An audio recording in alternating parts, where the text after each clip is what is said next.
Oh, sorry. No, I just open. Good morning mga silingan. Breakfast time. Time check, 11:17. O at least, medyo mainit sa labas.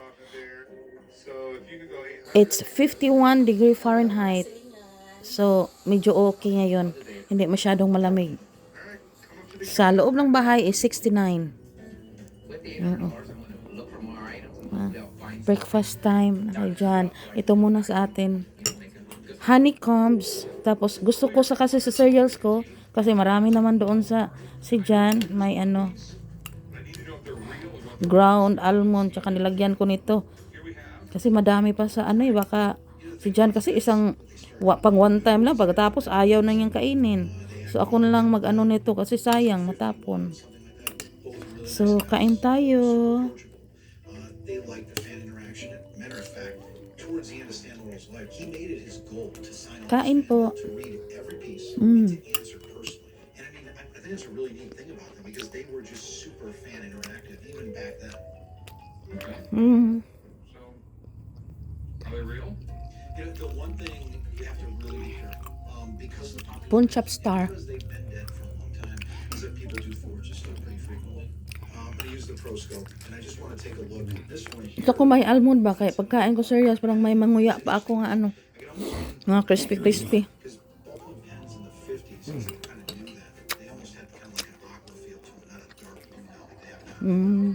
no doubt about that. So you've got live signatures on there, which is a great idea. The next thing I want to do is look at the exemplars I have on file. Stan Laurel, the one thing I'd like to look at with him is this little hookup here, and it's here.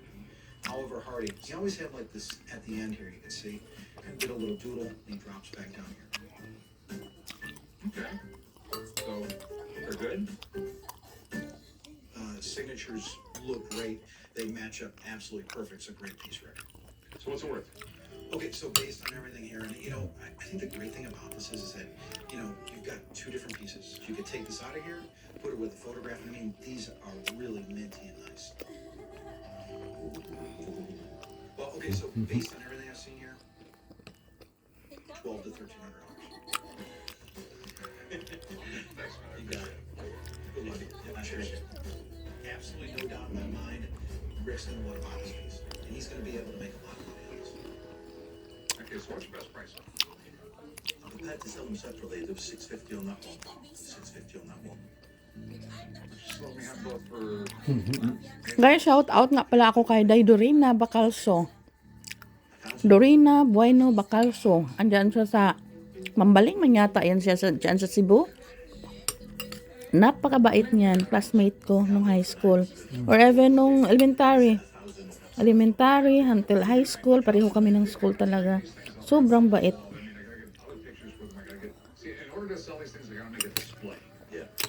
And then shout out din kay Madam Tita Sinisa, ang teacher ko, Madam Rica Blanca, Madam Ruby Enriquez,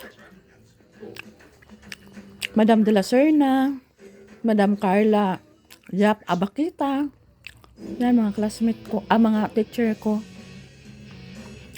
Super duper ka mga bait. And then ang mga classmate ko ngayon mga teacher na din. Ma'am Mary Ann, si Ma'am Dina Bindibel, si Ma'am Marily de la Cruz. Dami na nilang teacher doon sa mga classmate namin na ngayon teacher na din si Ate Ruby, si Heidi, Rica Blanca, kay Ma'am Rafaela Losinyara. And then sa akong ubang mga classmate na mga ka-close ko din. Si Sarah Planya. Si Marinor. Sila Rosalie Mendoza. Diyan sa Barangay 4. Kapnil. Shout out sa inyo tanan diha.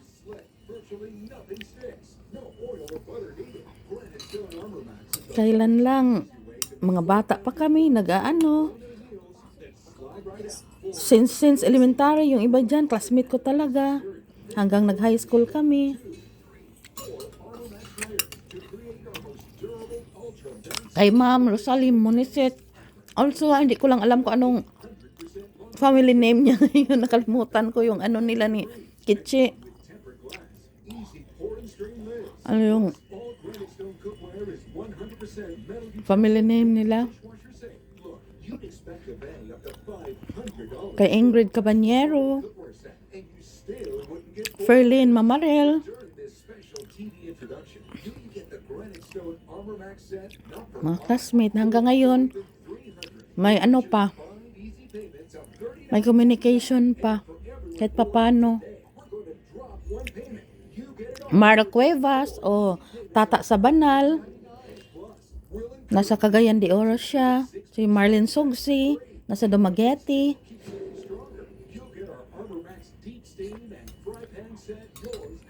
Si Ate Sylvia Laping. Sa mga lahat ng nagko-comment, nag-share. Shout out din kay Ate Sabil o kay Ate Sima dyan sa Tuburan, Cebu. Sa best friend ko, si Waway. Norwina Suwansing.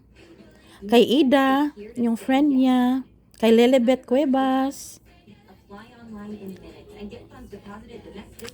Taga Barangay Uno. Kay Mando Magnana o kay Hassel. Sister niya, taga Asturias. At shout out din sa tita ko diyan sa Balagtas, Panganiban. Sobrang bait. Tita Kisa Rukisa Kulyarin Aranda. Napakabait na tita. Tsaka si Ate Upi diyan sa Barangay 7. Ate Upi Bardokilyo. Shout out din kay Ate Ope. Kain po tayo, mga sulingan, mga kaibigan.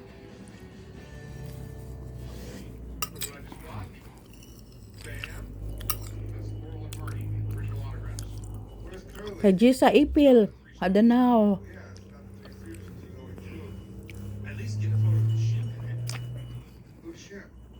Day Banban, na Isel. Manyarin ng Mimi, shout out sa inyo.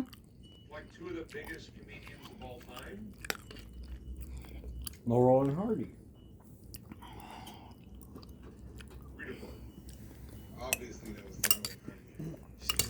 Ang liit kasi ng kutsara ko. Si John, tapos na. Wait, may sorry.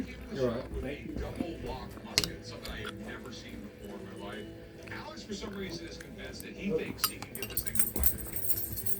We'll see. Kunti lang inaan dyan. Ako, palagi naman kunti kumain si Jan. Ako lang talaga matakaw.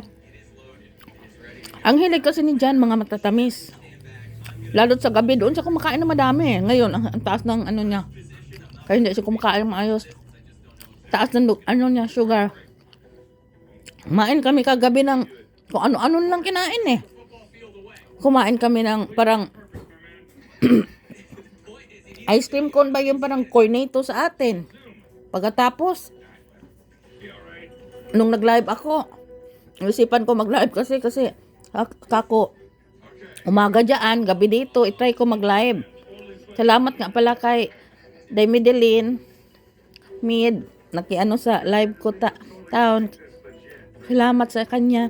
Katong, nagkain kami ng strawberry, blueberry muffin tsaka milk. Pagkatapos niyan, after pa sa live ko, kumain pa talaga siya ng potato chips tsaka sandwich na may siya kasi pagkakain ng sandwich, lalagyan lang niya ng turkey o yung mga slice ham, ganyan ba. Ilagay niya, yan na, sandwich na sa kanya. Tapos, siya ng root beer man yata yun, tsaka potato chips pa talaga. Ako, hindi na ako kumain. Busog na ako eh. Ayun. Kinabukasan, ang taas ng sugar. Kunti lang kinain din niya. Kunting honeycomb lang. Ako gusto ko pag may almond yung ground almond, gusto ko.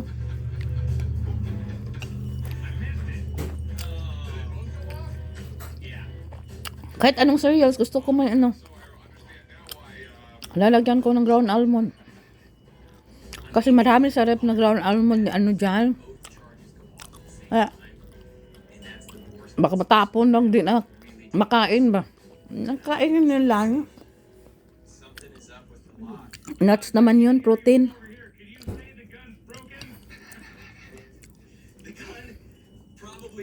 Yung ano nga, grapes nga, yung bigay ng ano, sa box na niya nung nakaraang buwan. Hanggang ngayon, meron pa yung grapes. Di niya kinain, ako lang kumakain. Meron pa. Ilan na yun? Ilang linggo na yun. Next Tuesday, may box na naman siya.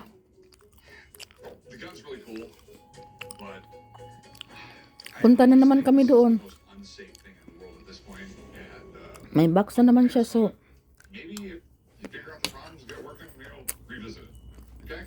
hindi pa nakain yung ibang mga pinigay nila.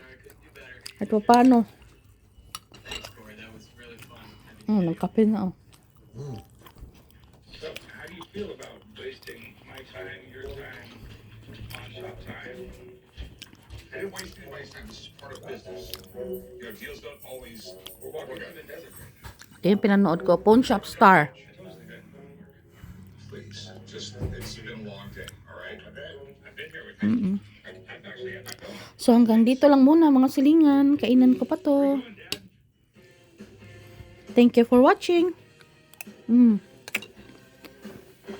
Tape. What do we have here? Say good morning, my love. Good morning. Bagong gupit. May nanoan ako kay malamig daw. Thank you. Mwah.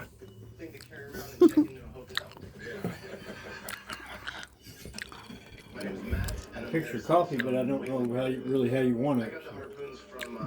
Still have coffee there? And milk? Okay, I'll fix my coffee. Kakape ako mga silingan kasi malamig. Kahit ganyan yan, malamig pa din sa labas yan, kahit 51. Minsan kasi ano na lang 38. Below freezing, kagabi nga daw, umabot na 20 na lang daw, 25. O 28 ba yun? So, 10 lang sa Celsius natin. Below freezing na At least ngayon, tsaka Sabado, tsaka Friday, tsaka Sabado, Linggo, nagbago ang weather, mainit-init sa araw dito. Yun yung weather forecast. Ewan ko lang sa Monday, baka balik na naman sobrang lamig. Kahit mainit-init sa kunti, pero kahit malamig pa din. Pero kahit paano, tumaas na. Whale oil was an inexpensive source of lighting, and then it burned brighter, it burned cleaner, and So, thank you for watching. Gagawin ko pa yung kape ko. it was an insane business. I mean, you would leave from the East Coast. Gonna get my coffee You have no first. idea when you're coming back. Sure. You might fill up the whole ship with My love. oil in 3 months, or it might be a year and a half or 2 years. I mean, actually, they're in great shape. Come on.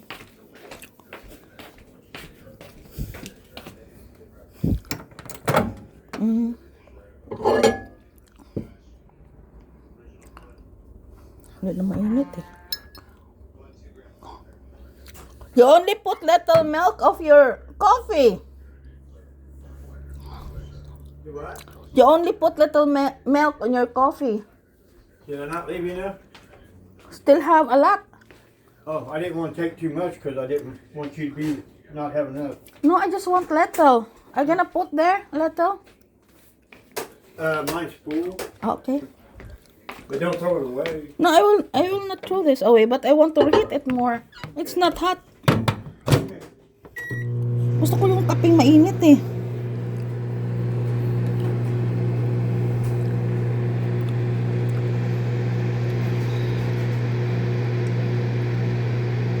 Yung ganyan. Hindi lang mag-init sa stove. Dito na lang. Fresh, ano yan fresh milk. Ewan ko nga, may mga milk man dito. Oh, meron pa doon sa kabila. Ito, pag tinapay lang siguro to, non-fat dry milk. Hindi man niya inaano, ginagamit mga ganito. Ito, coffee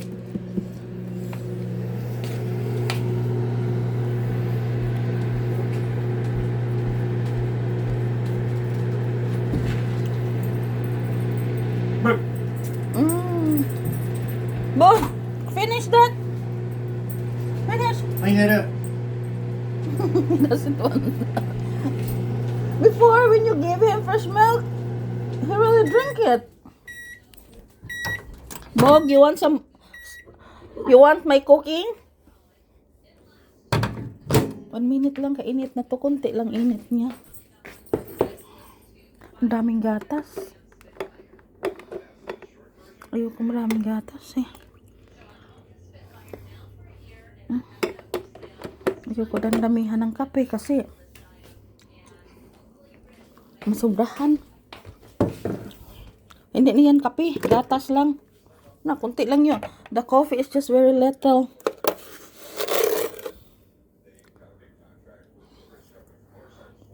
One and a half lang. Ayoko yung ano. Sobrang tamis. Ito na natin to. Sukay din sa ano to. The weird thing is now, though, BMW owns Oh, later gonna so there's this rumor make the pineapple. It's almost rotten. for years they've been saying that, but it just never happens. I forgot to peel it. Get this particular one. Well, I found this car over in Arizona. Ganda na. Init. Hindi to kape, gatas lang. Kasi mas marami ang gatas kaysa kape. The Spitfires I have looked at were project cars and not in running condition. Sakto lang siya sa tamis. Were made fine. Ayoko yung matamis talaga masyado. I didn't have to put a lot of money into it for transmission. Kain tayo.